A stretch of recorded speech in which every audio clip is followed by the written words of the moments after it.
paz do Senhor para você, querido. Que Deus te abençoe nesse dia, que você tenha um dia abençoado na presença do Senhor. E eu queria compartilhar alguma coisa com você sobre algo que eu acho de extrema relevância para esses dias. Eu queria compartilhar isso com você. Eu queria ler o texto de Atos 2, alguma coisa só para a gente começar essa reflexão de hoje, ok? Atos 2, a partir do versículo 1. Ao cumprir-se o dia de Pentecostes, estavam todos reunidos no mesmo lugar. De repente veio do céu um ruído, como de um vento impetuoso, e encheu toda a casa onde eles estavam assentados. Lhes apareceram línguas como de fogo, que se distribuíam, e sobre cada um deles pousava uma. E todos ficaram cheios do Espírito Santo e começavam a falar em outras línguas, conforme o Espírito lhes concedia que falassem. E naquele lugar, não vou continuar lendo, eu vou falar, naquele lugar havia várias pessoas que moravam lá, de várias cidades, de vários países. E quando eles viram aquele burburinho, aquela movimentação, eles foram lá ver o que estava acontecendo. E eles perceberam que as pessoas falavam suas línguas maternas.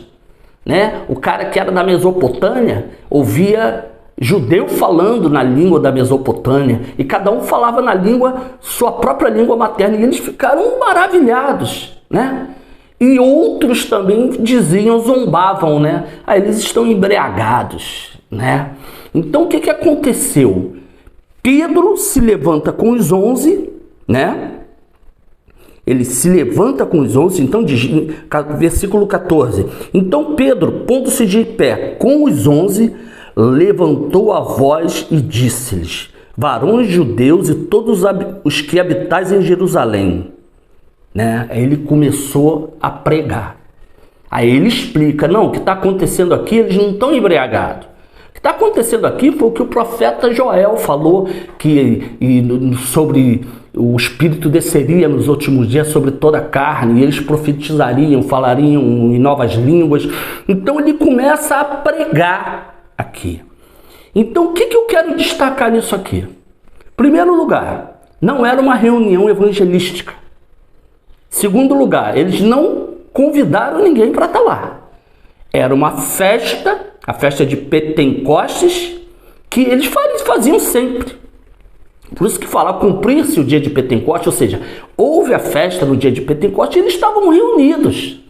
Só que naquele momento que eles estavam reunidos, para comemorar a festa de Pentecostes, teve uma manifestação. E qual foi essa manifestação?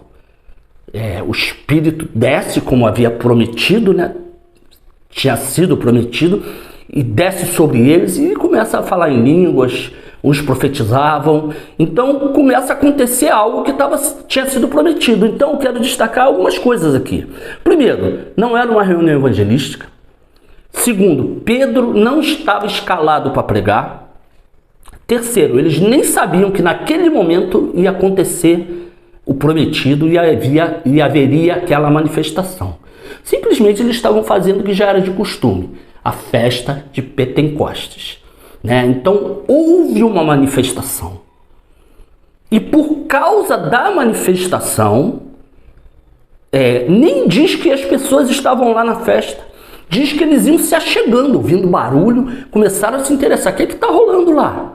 Chegavam e viam a manifestação, falando em línguas próprias de cada país, e eles ficaram maravilhados, uns zombavam. Então não era um evento evangelístico, muito menos Pedro estava escalado para pregar.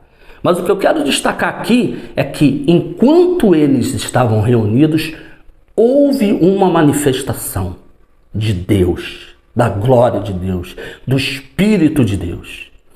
E por causa dessa manifestação, as pessoas do local se aproximaram e se interessaram, eles se interessaram.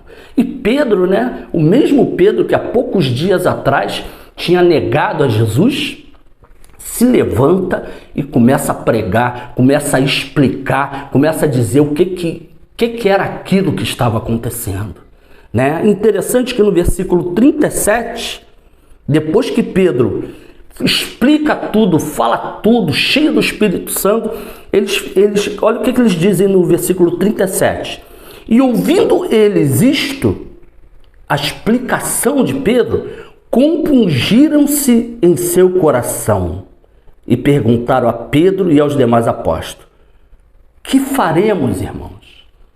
Diante de compungir, essa compulsão é algo irresistível, interior, que te leva a alguma coisa. Né? Aquela explicação compungiu, constrangiu o coração deles ao ponto de algo irresistível, que eles tinham que fazer alguma coisa. E eles perguntaram: o que faremos, irmãos? Aí Pedro manda, né? Arrependei-vos. Arrependei-vos e cada um de vós seja batizado em nome de Jesus.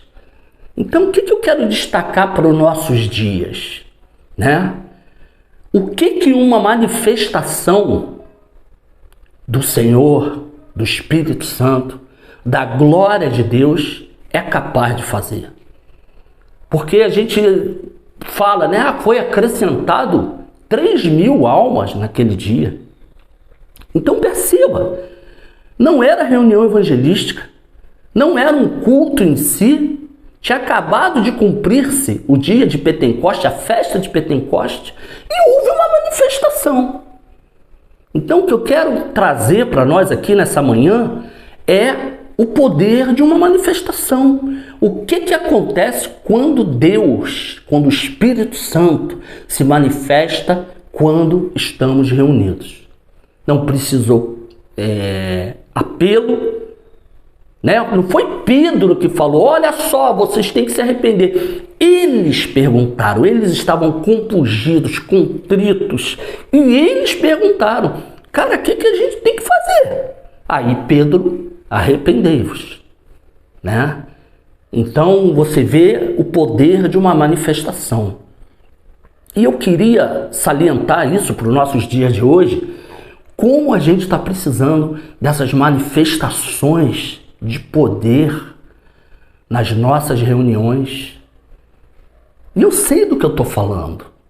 Sem arrogância, sem soberba, eu sei do que eu estou falando.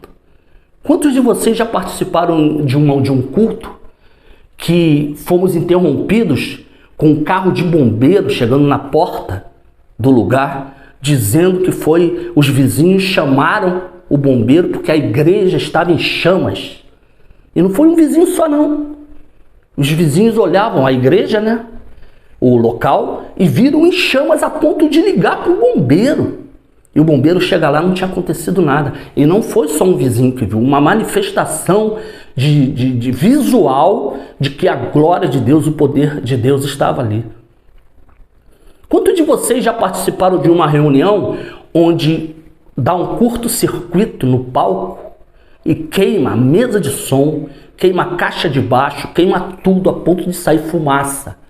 E a reunião continua até o fim, com tudo funcionando? Eu já participei.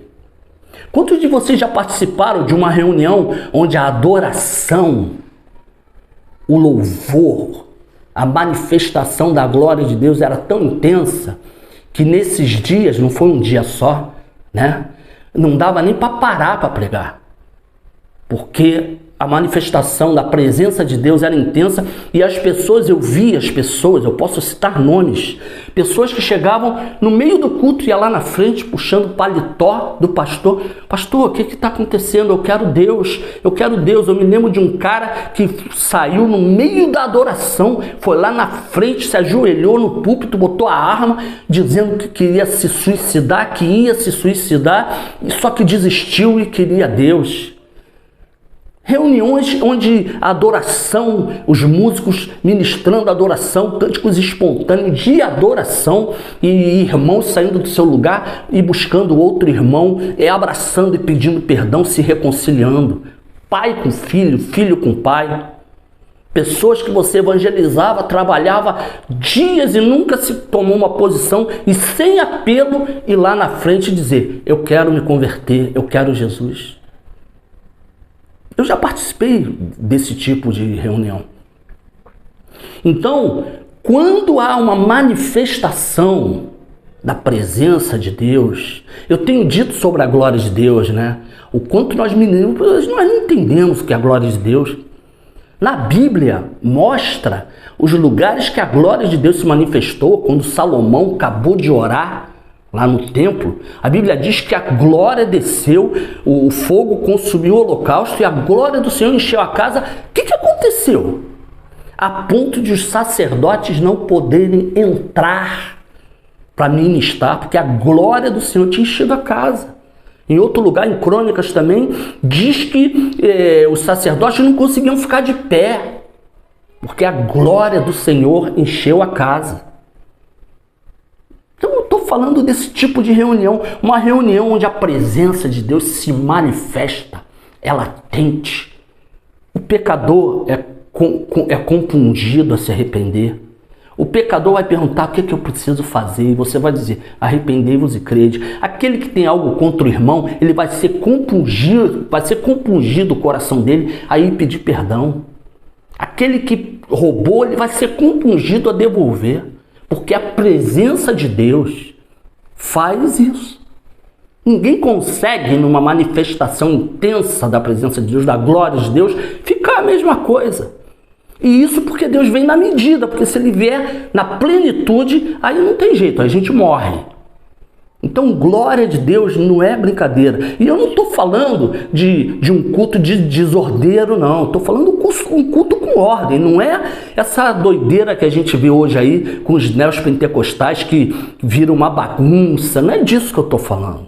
Eu estou falando de um culto onde a manifestação de Deus estava ali e as pessoas choravam, se quebrantavam, saía do seu lugar e ia pedir perdão ao irmão. O que não era crente chamava o cara que convidou ele. Olha só, eu quero Deus, eu quero Jesus. Sem apelo, sem dar oportunidade.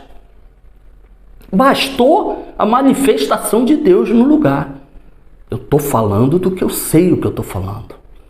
E aqui está o exemplo, claro aqui. Não houve um mutirão. Vamos fazer um evangelismo depois do dia de Pentecoste, né? Não houve isso, eles estavam lá, cara. E houve a manifestação. Eu não estou dizendo que você não possa fazer evangelismo. Eu não estou dizendo que você não possa fazer campanha. Não é disso que eu estou falando. Eu estou falando da necessidade das nossas reuniões ter a manifestação da presença de Deus. Porque se tem tido, é muito pequena. Eu estou falando de algo intenso, onde haverá a conversão, o arrependimento, sem muito apelo, sem muito esforço humano. Eu estou falando do que eu já vivi, do que eu já presenciei. E eu quero terminar esse estudo dizendo uma coisa, que minha oração, Senhor, faça isso nas nossas reuniões, mas para que isso aconteça, a gente tem que dar o primeiro lugar ao Senhor. Tem que dar o primeiro lugar à adoração e não ao ego. As músicas para o ego, as músicas de motivação, as músicas que podem haver, mas não é a essência, não é a prioridade. A hora que a gente for lá e entender o culto é para Deus, as músicas têm que ser voltadas para Deus, é Ele. Uma coisa eu sei, se Deus resolver se manifestar, não tem jeito. Isso vai ser visível, vai ser palpável. Eu não estou falando de emoção. Eu sou ministro de música, eu sou músico. Me dá alguns minutos, eu boto todo mundo para chorar com 3 acordes. Me dá um bom teclado e alguns minutos. Daqui a pouco a congregação está toda chorando de emoção com 3 acordes. Ou então eu boto todo mundo para pular com 3 acordes. Isso é habilidade. E é o poder da música para gerar emoção, o que é importante. Mas não é disso que eu estou falando. Eu estou falando de Deus no lugar. Presença de Deus no lugar. Que, através da música, dos acordes, facilita, abre um leque de possibilidades. Mas não estou falando disso. Estou falando de culto racional. Culto racional. Então quero dizer para você, meu irmão, ore a Deus, a pessoa da música, da adoração, entenda isso, o culto é para Deus. Vamos deixar as músicas de motivação para alguns momentos específicos que Deus quiser mover nesse sentido. Tem o seu valor, mas eu tenho percebido um culto muito humano, muito humano, muito humano. Eu tenho certeza que quando a gente começar a perder o controle, entre aspas, né? Não é esse perder o controle sem ordem. Perder o controle não para a carne, perder o controle para o espírito. Perder o controle para a presença de Deus. Perder o controle para a manifestação de Deus. É disso que eu estou falando. Tá? Não estou falando de bagunça. Você pode ter certeza que o fruto, coisas que a gente tenta fazer, converter, mudar a gente, a pessoa não se converte, a pessoa não se arrepende, irmãos brigados. Cara, não precisa. Eu sei do que eu estou falando. Você pode crer que o dia que isso começar a acontecer no nosso meio, a gente vai ver frutos que a gente às vezes está esperando meses para ver. E os de fora vão dizer: o que está acontecendo aí? Aí alguém vai se levantar. Arrependei-vos, mude de vida, o Senhor tem algo para você. E para os irmãos, arrependei-vos, mude de vida, se reconcilie com o teu irmão, abandone o pecado, se reconcilie com a tua mulher, com a tua família. Vai haver um mover de transformação no meio da congregação. Por quê? Porque Deus foi adorado, porque Deus se agradou e Ele vem e responde com fogo, com presença de Deus. Não estou falando desse culto pequeno, culto cheio de emoções, cheio de humanidade. Não é disso que eu estou falando. Estou falando de adoração profunda e glória de Deus presente. Tá bom, amado? Reflita nessa palavra e vamos orar para que Deus faça dessa forma no nosso meio. Entrega o culto na mão do Senhor. Entrega o mover na mão do Senhor e você vai ver o que Ele vai fazer. Tá bom, querido? Que Deus nos abençoe profundamente nos nossos cultos, na nossa vida, na nossa igreja, a igreja do Senhor nessa terra. Amém. Deus abençoe.